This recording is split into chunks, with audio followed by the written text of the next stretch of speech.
বঙ্গোপসাগরের কোলঘেঁষা পায়রা, বিষখালী ও বলেশ্বর নদীর ভাঙনে বরগুনা সদর, বামনা, বেতাগী, আমতলী, তালতলী উপজেলায় বেশ কিছু ফসলি জমি ইতোমধ্যে নদীগর্ভে বিলীন হয়েছে।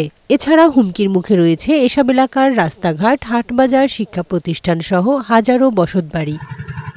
ইতিমধ্যে বিষখালী নদীর ভাঙনে বেতাগী পৌর শহর রক্ষা বাঁধে ফাটল দেখা দিয়েছে। ফলে ভাঙন আতঙ্কে দিন কাটাচ্ছে এসব এলাকার মানুষ।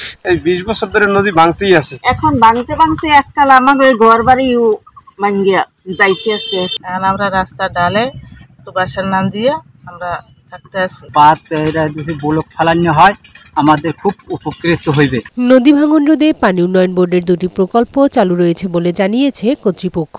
যে সকল জায়গায় নদী ভাঙন রয়েছে সেগুলো প্রতিরোধের জন্য বর্তমানে 2টি উন্নয়ন প্রকল্পের আওতায় আমতলী উপজেলার ঘটখালী, আমতলী পৌরসভা এবং পশুরবনী এলাকা, এছাড়াও বেতাগী উপজেলার বেতাগী পৌরসভা এলাকা এবং বরগুনা সদর উপজেলার ফুলজুড়ি ও জাঙ্গালী এলাকায় সর্বমোট প্রায় 13 কিলোমিটার নদী সংরক্ষণ কাজ চলমান রয়েছে। কানিজ নুসরাত, বৈশাখী সংবাদ।